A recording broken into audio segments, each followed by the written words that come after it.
Assalamualaikum warahmatullahi wabarakatuh. Alhamdulillahirrahmanirrahim. Kepada segenap jamaah pesantren Bustanul Furqan, alhamdulillah pada siang hari ini kita masih diberi kesehatan, diberi panjang umur, diberi rezeki, sehingga masih bisa menikmati hari-hari dengan tersenyum bahagia. Alhamdulillah, niki langsung mawon ya. Saya siang hari ini bersama dengan beliau, selain santri juga alumni dari pesantren sini. Jadi beliau ini punya kenalan, dan kenalan beliau itu pernah berobat ke pesantren Bustanul Furqan. Alhamdulillah diberi kesehatan. Untuk lebih lengkapnya kami akan berbincang-bincang dengan beliau. Assalamualaikum, Gus. Salam Kang, saya panggil saya Gus Kang saja. Niki kalian Kang sinten nggih? Ya, Kang Arif. Kang Arif asalipun dari mana? Ya, namanya Kediri. Kediri. Untuk saat ini tinggal di Saya tinggal di Malang. Di Malang. Nah, ini di Malang ini di tempat siapa? Di tempat juragan saya, tempat saya kerja. Tempat saya kerja. Oke. Jadi kan ceritanya juragannya Kang Sarip ini pernah berobat ke sini, kan? Ya, benar. Itu untuk tempatnya yang berobat, juragannya, istrinya atau anaknya betul? Yang kemarin berobat, anaknya yang terakhir, yang nomor 3, yang kecil. Ini kok apa sakitnya apa nih putranya juragan ini? Kemarin sakitnya ada 2, kan memang sakitnya bawaan dari lahir. Saat pertama kali lahir yang diketahui ada penyakit namanya mikrosefali, atau posisi tengkorak kepala itu lebih besar dari ukuran otak. Istilahnya kalau misalkan otak ukurannya lingkaran segini, nah otaknya bukan seisi lingkaran tapi lebih kecil. Itu mikrosefali, dan diketahui saat anaknya melakukan CT scan atau ronsen kepala di rumah sakit. Yang kedua sakitnya kemarin adalah spina bifida, atau ada istilahnya benjolan di bagian punggung yang mengganggu sistem saraf yang berada di anak itu. Seperti itu. Ampun. Namun ya, niku ketika anak itu berobat, sebelum lebih jauh, kalau pengen tahu jenengan kok sakit kenal kali juragan ini kok teng pundi? Kalau untuk kenalnya di luar dugaan, saya ketemu di masjid Al-Munawar sebelahnya saya sekolah. Terus napa juragannya jenengan persani lek teng mriki enten pondok mboten atau? Sebenarnya belum tentu itu, jauh dari waktu saya kenal baru orangnya kesini. Jadi saya tinggal dulu di rumahnya. Setelah itu karena tahu anaknya sakit, Ya. saya nawari bagaimana kalau misalkan dicarikan alternatif dulu sebelum melakukan tindakan medis. Sudah ke medis ya? Ya sudah, soalnya sudah tahu dari lahir ya waktu itu. Terus dicoba dibawa ke Gus Said ini, ke Pak Yai. Niku kalau di medis napa saran dari dokter niku dioperasi atau diapakan gitu, mungkin saran dari dokter niku? Kalau yang spina bifida itu pasti operasi, karena untuk menyelamatkan saraf yang istilahnya keluar dari jalurnya itu. Terus yang kedua, yang mikrosefali memang harus ada perawatan khusus selama 2 tahun pertama setelah lahir. itu perawatannya juga masih berjalan sampai sekarang. Dan untuk yang lain-lain juga diusahakan dari Pak Yai sini, dari Gus Said. Apa nih perubahan dari sang anak setelah dibawa ke sini ini kok enten perubahan yang positif atau gimana kan? Ya alhamdulillah, karena saya juga tahu dari lahir dan sampai sekarang kan sekitar umurnya 1,5 tahun. Ya. Dulu saat belum kesini anaknya itu sering sekali kayak gimana istilahnya rewel di luar kebiasaan. Misalkan kalau anak mungkin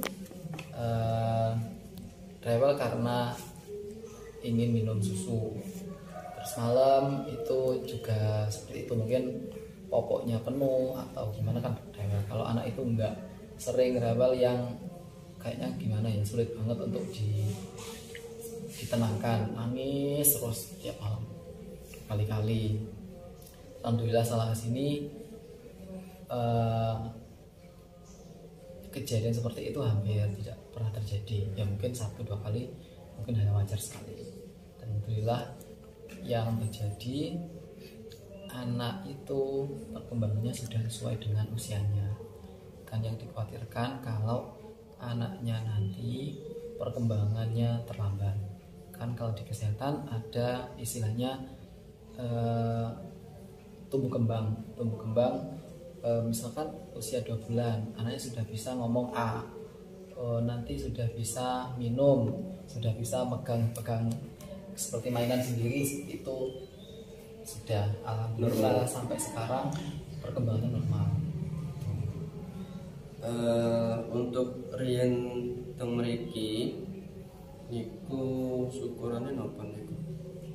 Kemarin sama Abai disarankan untuk membawa ayam 40 juduk kalau tidak salah. Ayam 40 Iya. juduk, berarti 80 ekor. Iya. 80 ekor niku jamaahnya membutuhkan berapa ratus? Kalau itu saya lupa soalnya sudah lama. Oh, Iya, kalau 80 ekor ya. Ya. Itu selain apa, selain istilahnya syukuran, napa juragan jangan ikut dikasih amalan ngoten atau mungkin jenengan yang mengamalkan? Kalau untuk amalan memang asli dari keluarganya sendiri dan harus istilahnya saudara kandungnya sendiri. Oh, dari juragan Ya. sendiri. Itu berapa amalan apa? Wiritan apa? Kemarin wiritan Bismillah sama Al-Fatihah. Berapa kali nih kok? Bismillahnya itu 99 kali ditulis di kertas sebanyak 99 lembar. Jadi satu hari itu nulis Bismillah sebanyak 99 selama 99 hari. 99. Ya kalau nggak salah itu 2-3 bulan. ya. Terus untuk Al-Fatihahnya itu kalau nggak salah 1000 kali sehari. Diwirid atau ditulis? Diwirid kalau itu selama 2 minggu kalau nggak salah. Setelah syukuran terus berobat, alhamdulillah sekarang ada perubahan. Untuk kegiatan dari juragan sendiri itu apa? Beliau niku napa nggih? Bekerjanya sebagai apa ngoten? Oh iya, kalau profesinya kebetulan Iya, profesi maksudnya. kedua juragannya itu orang kesehatan. Jadi untuk kesehariannya dinas di tempat Malang, untuk yang suaminya di kota, kalau istrinya di kecamatan di puskesmas. Oh, dokter Mas. Kalau tepatnya tenaga kesehatan saja yang saya tahu. Oh, menteri. Mantri bisa jadi, Mantri. mungkin dia dokter bisa jadi, soalnya kalau saya kurang paham. Kalau istrinya bidan. Oh. Niki mungkin sedikit di luar pengobatan ya kan. Ya. Yang saya tanyakan ini kalau menurut jenengan, pandangan jenengan ada kesalahan di mananya? Maksudnya kan suami istri kan sama-sama kesehatan. Ya. Berarti kan sama-sama mengerti yang makanan sehat, cara hidup sehat, mungkin juga ada panduan berkumpul suami istri yang sehat kan gitu. Ya. Tapi kenapa kok jatuh kepada anaknya itu malah diberi ujian berupa sakit dari lahir itu menurut jenengan seperti apa? Kalau yang saya lihat memang dari beberapa sisi ada faktor-faktor yang bisa menjadikan hal itu terjadi. Mungkin salah satunya karena kekurangan asam folat, tapi ibunya juga sudah ngomong kalau selama hamil kebutuhan asam folatnya sudah sangat tercukupi. Seperti kenapa? Asam folat itu kayak vitamin tulang. Jadi memang untuk saat kehamilan harus minum vitamin tulang yang banyak untuk perkembangan janin yang ada di dalam kandungan. Itu kalau diagnosa dokternya seperti itu, tapi ibunya juga ngomong kalau asam folatnya 2 kali lipat, ya 2 kali lipat dari kebutuhan.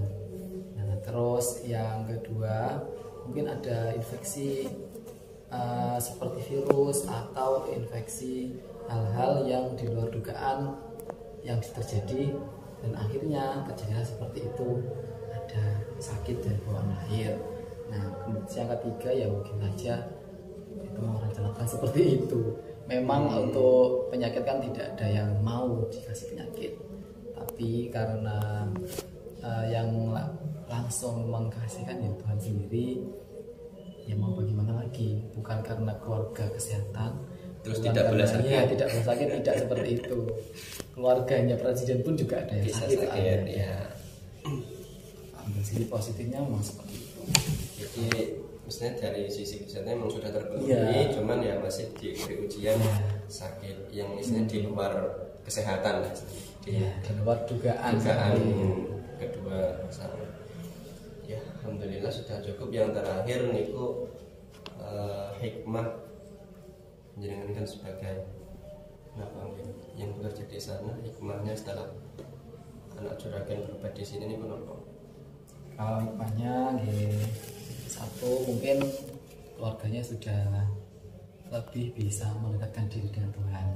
Istilahnya kan kalau sesuatu yang direncanakan itu belum tentu bisa seperti yang kita harapkan. Ternyata Tuhan kalau sudah berkata lain, rencana kita sematang apapun bisa saja gagal. Seperti itu. Keluarganya juga sudah bisa menerima. Istilahnya kan ya memang sulit untuk siapapun kalau tahu anaknya sakit, siapa yang tidak susah, kan seperti itu. Tapi ya alhamdulillah untuk posisi saat ini ya sudah bisa menerima. Yang penting kalau ada usaha untuk mengobatkan putranya ya sudah dilakukan. Untuk keputusan sembuh atau tidak bukan di tangan yang menangani atau dokter atau spesialis yang berkecimpung langsung pada anaknya, tapi juga Tuhan.